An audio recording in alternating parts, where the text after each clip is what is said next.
जब कंस मारा गया तो उसके ससुर को बहुत दुख हुआ। कंस का ससुर जरासंध। अस्थि और प्राप्ति ये दो बहुत उसके दुलारी पुत्रियां थी। कंस महाबली था, इसलिए इस महाबली कंस को ब्याह दी थी। जब सुना हमारी बेटियां विधवा हो गई, कंस ने ऐसा पराक्रम प्रकट किया था कि प्रसन्न होकर के जरासंध ने ब्याह किया था। जब महापराक्रमी कंस मारा गया, अब वो बिटिया पहुंच गई पिता के पास, रोज जरासंध महाबली। मगधराज जरासंध अपनी विधवा पुत्रियों को देख करके बड़ा पश्चाताप हुआ, बड़ा सुख हुआ, तिलमिला उठा। उसने कहा मैं प्रण करता हूं एक भी यदुवंशी इस पृथ्वी में नहीं रहने दूंगा। और था ऐसा महाबली। महाभारत 18 अक्षोणी सेना थी, 11 अक्षोणी कौरवों की और 7 अक्षोणी पांडवों की, मिलाकर के 18 अक्षोणी। इसने 23 अक्षोणी सेना तैयार की। जरासंध ने 23 अक्षोणी सेना तैयार की और यदुवंशियों की राजधानी मथुरा को चारों ओर से घेर लिया। हड़कंप मच गया, पूरी मथुरा पूरी घिर गई। 23 अक्षोणी सेना, चारों तरफ से सूचना मिली। भगवान श्री कृष्ण ने देखा जरासंध की सेना क्या है, उमड़ता हुआ समुद्र है और चारों तरफ से मथुरा घेर चुकी है और पूरे मथुरावासी भयभीत, प्राण व्याकुल। भगवान श्री कृष्ण ने कहा कि कोई भी विचलित मत हो, कुछ नहीं बिगाड़ पाएगा ये जरासंध।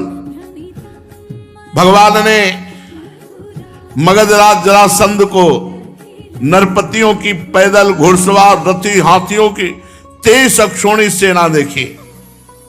भगवान ने संकल्प किया अब मैं इनका विनाश करूंगा। 23 अक्षोणी सेना, और इसको मारूंगा नहीं, इसको ऐसे जिंदा वापस भेजूंगा जिससे बार बार इतनी सेनाएं लाएगा, पृथ्वी का भार हल्का करूंगा।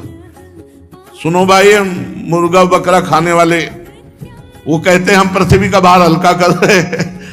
हाँ, इनका अवतार हुआ पृथ्वी का भार हल्का करने के लिए। कहते अगर हम खाएंगे नहीं तो जीव बहुत बढ़ जाएंगे। अरे पृथ्वी का हल्का करने के लिए भगवान है यार, तुम काहे को पाप करते हो। अब मेरे अवतार का प्रयोजन यही है, समय समय पर धर्म रक्षा के लिए, बढ़ते हुए अधर्म को रोकने के लिए मैं अनेकों शरीर ग्रहण करता हूं। भगवान ने तुरंत संकल्प किया। आकाश में शास्त्रों सूर्य जैसे चमकते हुए 2 रथ आ गए, युद्ध की सारी सामग्रियों से सुसज्जित। भगवान का दिव्य सारथी दारुक एक रथ को हाँक रहे थे, दूसरे में भगवान बलराम जी के आयुध, दिव्य सनातन भगवान के आयुध, सुदर्शन चक्र, कौमोदकी गदा, ये सब उपस्थित हो गए। बलराम जी से कहा भैया समेटा जाए इनको, 23 अक्षोणी सेना है, 23 अक्षोणी सेना।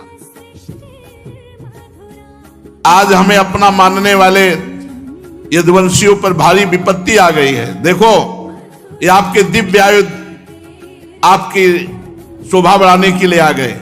भगवान बलराम जी का हल और मूसल, हल से फंसा कर मूसल से, और भगवान की तो दिव्य अस्त्र है ही है। अब आप इस रथ पर सवार होइए और शत्रु सेना का संहार कीजिए और अपने स्वजनों को विपत्ति से बचाइए। साधुओं की रक्षा करना हम दोनों का अवतार ग्रहण करने का उद्देश्य है। 23 अक्षोणी सेनाएं पृथ्वी का विपुल भार है, हे भ्राताश्री से नष्ट कीजिए, भगवान श्री कृष्ण ने बलराम जी से कहा। अब भगवान श्री कृष्ण और बलराम जी ने सलाह करके कवच धारण किया, रथ पर सवार हुए, मथुरा से निकले। छोटे से सेना जो अंग रक्षा कर रही थी, आगे आगे श्री कृष्ण और बलराम जी। श्री कृष्ण रथ हाँक रहा था दारुक। भगवान पुरी से बाहर निकलकर 5 जन शंख का नाद किया। शंख की भयंकर ध्वनि सुनकर के 23 अक्षोणी सेना थर थर कांपने लगी। शंख ध्वनि सुनकर के मगधराज जरासंध ने देखा कि इतनी जोर की शंख ध्वनि, अपना रथ बढ़ाकर सामने लाया और कहा बच्चा तू ही कृष्ण है? क्योंकि जरासंध कंस का ससुर, तो भगवान तो बच्चा लग ही रहे।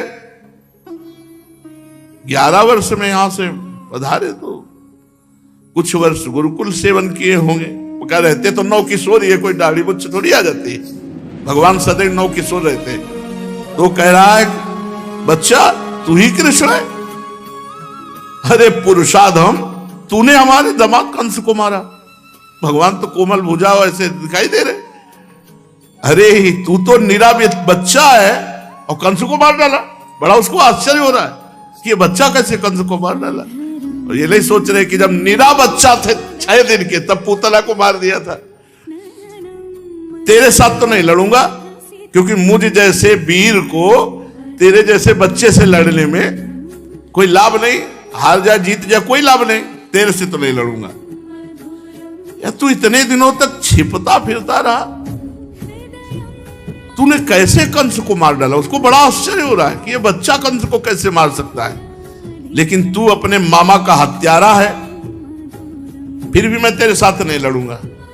तो बच्चा है, जा भाग जा मेरे सामने से। ऐसे जरासंध बोल रहा है, बड़ा बीमारी है।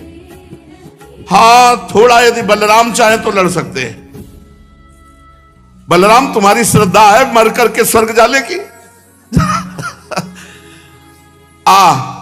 अगर थोड़ी भी हिम्मत हो तो हिम्मत बांध करके मुझसे जैसे चाहे तैसे लड़ ले। और ये नहीं समझ रहे कि पूरा अनंत ब्रह्मांड इन्हीं के फड़ पे है। शेषावतार भगवान बलराम जी, मैं अभी अपने बाणों से छिन्न भिन्न करके तुझे स्वर्ग पहुंचा देता हूं। भगवान श्री कृष्ण ने कहा मगधराज तुम सूरवीर हो। सूरवीर तो ऐसे नहीं होते। सूरवीर तो युद्ध करते हैं, डींग नहीं हाँकते। तुम अपने बल और परुष का तो बहुत बड़ा घमंड रखते हो। चाहूं तो तेरी अभी मृत्यु कर सकता हूं, लेकिन मारूंगा नहीं तुझे। भगवान श्री कृष्ण ने कहा तू ऐसे बक रहा है जैसे मरने वाला सन्निपात में बकता है। बक ले। हमारे जैसे वीर तेरे जैसे डींग हाँकने वालों की बात नहीं सुनते। परीक्षित, जैसे वायु बादलों से सूर्य को और धुएं आग को ढक लेती है, ऐसे ही भगवान श्री कृष्ण को चारों तरफ से मगधराज की सेना ने घेर लिया और बाणों की वर्षा कर दी चारों तरफ से। यहां तक कि भगवान का रथ सारथी कुछ नहीं दिखाई दे रहा, आधा धुंध, चारों तरफ से बाण चल रहे। अब जो अटारियों पर चढ़े हुए मथुरावासी देख रहे, सब हाहाकार मच गया कि अभी तो प्रारंभ ही हुआ युद्ध। भगवान का, बलराम जी का और श्री कृष्ण का सब रथ और सब ढक गया बाणों से।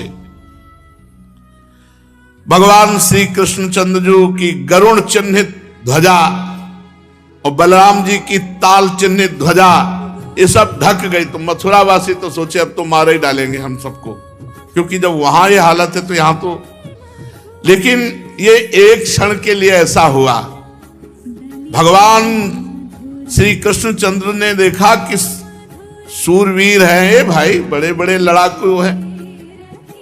जैसे पानी की बूंदें बरसती हैं, ऐसे बाण वर्षा भगवान के ऊपर हो रही थी। भगवान ने अपने सारंग धनुष का प्रत्यंचा चढ़ाया, अद्वितीय अजेय। ये सारंग धनुष ऐसा है, अद्वितीय अजेय।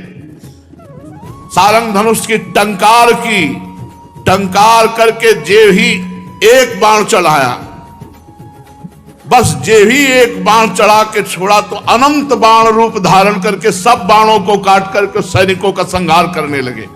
ये भगवान के धनुष और बाण का चमत्कार। झुंड के झुंड उसी से बाण निकलने लगे और सब जितने बाण थे सब बाणों को काट करके और जितने सैनिक थे सबको काटने लगे। भगवान बड़ी फुर्ती से अलाप चक्र की तरह घूमकर चारों तरफ बाण संधान। हाथी, घोड़े, रथ, पैदल, चतुरंगनी सेना का संहार होने लगा। भगवान के बाणों से हाथियों के सर कट गए और मरकर गिरने लगे। बाणों की बौछार से घोड़े, मनुष्य, जो सबको। पैदल सेना की बाहें, जांग, सिर अलग अलग कटकर गिरने लगे। अमित तेजस्वी भगवान बलराम जी ने हल और मूसल संभाला। हजार हजार 10-10 हजार ऐसे हल में फंसा कर एक ही मूसल में राधे श्याम कर देते। अब भगवान बलराम जी का बल, अरे पूरी पृथ्वी ब्रह्मांडों को सरसों की दाने की तरह अपने फण में धारण किए हुए है। बड़े बड़े दिग्गज बलशाली हाथियों को मूसलों की मार से सब नष्ट कर दिया। अब वहां भयानक पहाड़ लग गए। 23 अक्षोणी सेना, जरासंध की वो सेना समुद्र के समान दुर्गम भयावह बड़ी कठिनाई से जीतने योग्य थी। थोड़े ही समय में भगवान श्री कृष्ण उधर छोड़ दिया सुदर्शन चक्र, साफ करता चला जा रहा है गर्दने, चाहे हाथी हो, चाहे घोड़ा हो, चाहे मनुष्य हो। कुछ ही समय में 23 अक्षोणी सेना का विनाश कर दिया। सारे जगत के स्वामी भगवान श्री कृष्ण के लिए तो खिलवाड़ है, वो संकल्प करे तो अनंत ब्रह्मांड एक सेकंड में नष्ट हो जाए। खेल खेल में तीनों लोकों की उत्पत्ति, स्थिति और संहार करने वाले प्रभु हैं, उनके लिए कोई बड़ी बात है? शत्रुओं की सेना का बात की बात में सत्यानाश कर दिया। जब जरासंध की सारी सेना मारी गई, रथ टूट गया, पैदल उतर के खड़ा हो गया, शरीर में केवल प्राण बाकी रहे, बलराम जी के हल में फंसा हुआ। बलराम जी ने मूसल संभाला, भगवान श्री कृष्ण का मारना नहीं, से छोड़ दो। जरासंध ने पहले विपक्षी नरपतियों का बहुतों का वध किया है, परंतु बलराम जी की पकड़ में आने के बाद वो हिम्मत नहीं थी कि छुड़ा सके। भगवान श्री कृष्ण ने इशारा किया, मारना नहीं भैया, इसे जाने दो, क्योंकि ये फिर सेना इकट्ठी करके लाएगा, तो हमें जा जाके पृथ्वी का बाहर जो उतारना पड़ेगा, ये मथुरापुरी में उतारते रहेंगे, इसको छोड़ दो।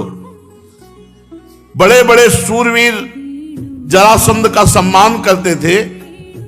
अब उसको बड़ी लज्जा आई कि जब जिसे मैं पुरुषाधम कृष्ण कह रहा था, बच्चा कह रहा था, उन्होंने जीवन दान दिया कि जा, इतने बड़े महावीर को मुझे दीन की बात छोड़ दिया।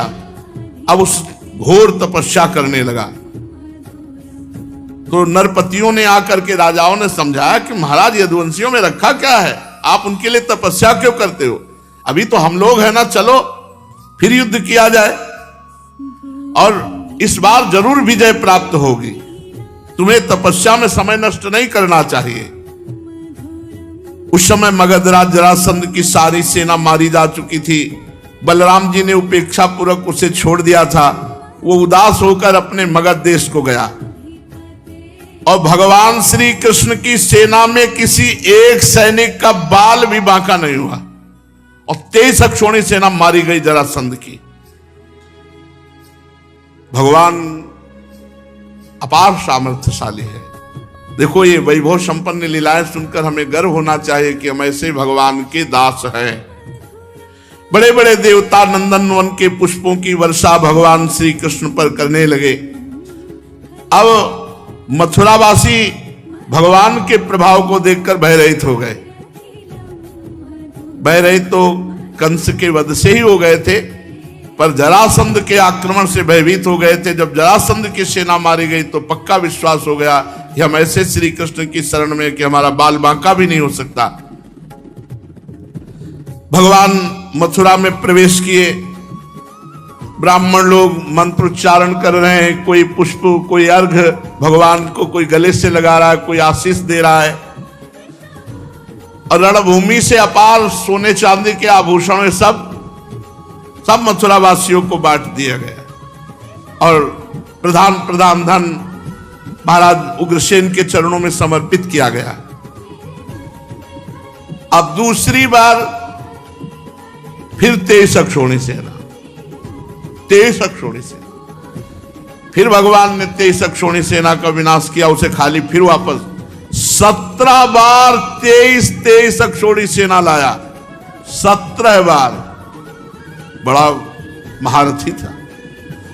17 बार 23 अक्षोणी सेना इकट्ठी करके मगधराज जरासंध ने भगवान श्री कृष्ण के द्वारा सुरक्षित यदुवंशियों से युद्ध किया, किंतु हर बार भगवान की शक्ति के सामने सब नष्ट हो जाता, सारी सेना नष्ट हो जाती और भगवान बलराम जी फिर उसे उपेक्षा पूर्वक छोड़ देते, जरासंध अपनी राजधानी लौट जाता।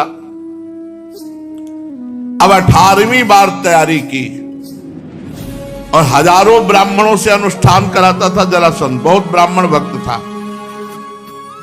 उसने ब्राह्मणों से कहा यदि इस बार श्री कृष्ण पर विजय प्राप्त नहीं तो अभी तक पैर पूजते रहे, आगे का परिणाम समझ लो। इस बार अगर फल नहीं दिखाई दिया तो ब्राह्मणों ने भगवान से प्रार्थना की, नमो ब्रह्मणे देवाय गो ब्राह्मण हिताय च, हे कृष्ण हे जगत गुरु महाराज अब आपको हारना होगा, अगर इस बार ये नहीं जीता तो महाराज हम सब ब्राह्मणों का पता नहीं क्या करेगा। ब्राह्मणों ने अनुष्ठान वाला तो छोड़ दिया, श्री कृष्ण से प्रार्थना का अनुष्ठान किया और भगवान ब्राह्मणों पर विशेष कृपा करते हैं। जो ब्रह्म ऋषि जन है तो विधान बनाया भगवान ने, जिस समय आक्रमण करने के लिए चला 18वां युद्ध 23 अक्षोणी सेना लेकर, उसी समय भगवान के मन स्वरूप श्री देवर्षि नारद जी ने एक काल यवन नाम का बड़ा वीर म्लेच्छ योद्धा था, उसने देवर्षि नारद जी से कहा कोई त्रिभुवन में है हमारे जोड़ का? बोले तू क्या है उनके सामने, चला जा मथुरा में है इस समय, श्री कृष्ण नाम है, तेरी भुजाओं की सब खुजली मिटा देंगे। काल यवन भागता हुआ आया, 3 करोड़ म्लेच्छ सेना उसके साथ थी, 23 अक्षोणी सेना लेकर जरासंध आक्रमण करने आ रहा है, पूरी मथुरा को घेर लिया 3 करोड़ म्लेच्छ सेना और ललकारा कौन है? श्री कृष्ण आओ। भगवान श्री कृष्ण ने बलराम जी से विचार किया कि ये तो बड़ी समस्या आ गई, 23 अक्षोणी सेना लेकर के जरासंध आ रहा है और इधर कालेवन 3 करोड़ म्लेच्छ सेना लेकर घेर लिया मथुरापुरी को। अब ये तो दो विपत्तियां हो गई। इस बलशाली यवन ने बड़ी समस्या पैदा कर दी। भला इनके लिए कोई समस्या है? देखो अगर हम इससे लड़ने लगे तो जरासंध बस पहुंचने ही वाला है, वो हमारी पूरी मथुरापुरी को नष्ट कर देगा, क्योंकि चिढ़ा हुआ है। 17 बार 23 अक्षोणी सेना मारी गई। अब ऐसा करते हैं, पहले एक दुर्ग का निर्माण करते हैं और पूरे अपने निज जनों को वहां भेज देते हैं। तो भगवान ने जिस दुर्ग का निर्माण किया समुद्र के जल में, वो द्वारिकापुरी, और द्वारिकापुरी में अपनी योग माया के द्वारा समस्त प्रियजनों मथुरा वासियों को द्वारिकापुरी पहुंचा दिया और स्वजन संबंधियों को किले में पहुंचाकर भगवान बलराम जी से सलाह करके और बढ़िया माला डाल करके पान पाके मुस्कुराते हुए निकले। नारद जी ने बताया था 4 भुजा श्याम रंग पीतांबर धारण किए हुए, मोर पंख का मुकुट धारण किए हुए उसने देखा काल यवन ने, यही श्री कृष्ण। वे श्री कृष्ण भगवान भागे, अरे बोले दो हाथ करो, नारद जी ने बताया कि तुम बहुत बड़े वीर हो। भगवान भाग पड़े ब्रह्म ऋषियों को बचाने के लिए। जरासंध ने ब्रह्म ऋषियों से कहा था रोज अनुष्ठान करते हो, खीर पुआ पाते हो, 17 बार हारा हो, अगर इस बार हारा तो समझ लेना। तो ये अनुष्ठान देखो, भगवान अपने भक्त के लिए, इनके लिए यवन को और जरासंध को मारना कोई खिलवाड़ इनके लिए क्या है? केवल सोच भ्रगुटी विलास सृष्टि लय हुई, भगवान भाग चले। तो एक भगवान का नाम हुआ रणछोर। रणछोर भगवान की शेष चर्चा आगे भैया। राधा वल्लभ सिंह।